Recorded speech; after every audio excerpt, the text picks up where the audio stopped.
sa kita, sayang grasya ng dugo kita. May labaw sa pagkausnaw sa kinabuhi, o sa Panginoon sa tubig na buhi. There is no other pleasure than to live the living tree, and to get the living water into me. Lampas sa inyo. Noong October 20, tama? 20 hanggang 23, sa Bataan kami. Amen.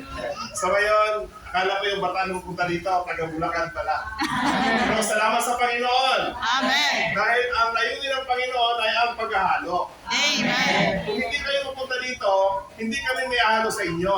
Amen. O kung hindi kayo pupunta dito, hindi rin kayo may halo sa amin. Amen. So mayroong layunin ng Panginoon sa pagtatayo para sa kaisangan. Amen. Praise the Lord! Amen. So ngayon, sabihin namin sa inyo, napaka-welcome ninyo dito sa Iglesia sa Enrico. Amen.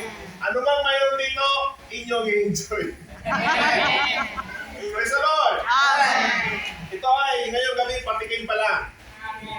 Bukas, yung inyong pupuntahan ay yung mas masaya. Actually, sa Iglesia ay siya yung pinakamasaya. Alam natin yan. Kahit saan tayo pumunta, pag sinalubong tayo ng mga banal, andoon yung napaka-masayang yung enjoyment pag nakakita ka ng mga banal. Amen. Minsan pumunta kami sa isang lokalidad, sa isang probinsya, ayaw ka na magbanggit. Kasi ayaw ka na mag-mention. Nanonood kami dahil inaakala namin maraming mga kapatid ang sasalubong, makikita namin. Pero pagdating namin, dalawang kapatid lang. Kaya hindi ko masabi kung tawag na churching dahil dalawang kapatid ang sumalubong sa amin. Hanggang sa umuwi kami sa iglesia na yun ay hanggang apat na mga banal. Pero, ganun pa naman, yan ay katawan pa rin ng Panginoon. Amen.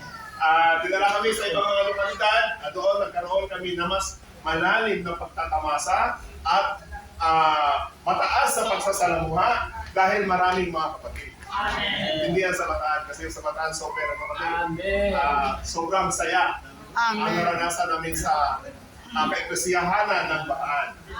At sana mailagay rin namin sa aming itinerary na sa mga churching namin ay maisama namin ang Bulacan. Amen. Actually, si brother, may kabats kami doon sa ministry, sabi niya, brother, mag-churching kayo sa Bulacan. Amen. So, hindi tayo pumunta sa isang lugar para pumasya lang, ganun-ganun na lang. Ang unang puntahan natin ay ang Iglesia. Amen. Yan ang pinakamasarap na maranasan natin sa ating buhay Iglesia. Amen. Sa bawat punta natin ng mga pag-churching, dapat mayroon tayong pagsasalamuha sa mga lokalidad. Amen. Amen! Praise the Lord! Amen. So, dahil limitado yung oras natin, dahil kayo ay alam namin ay pagod kayo, dahil ang aming biyahe mula Puerto Princesa hanggang dito ay umaabot ang naman ng 5 oras. Sobra pa. 6 kayo, brother, no?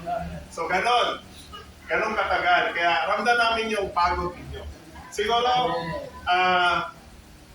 isa lang na kapatid, si Brother Ray, ang magsasalita for encouragement Amen. para sa Church Life ng mga banal sa Iglesia. Amen. Praise the Lord.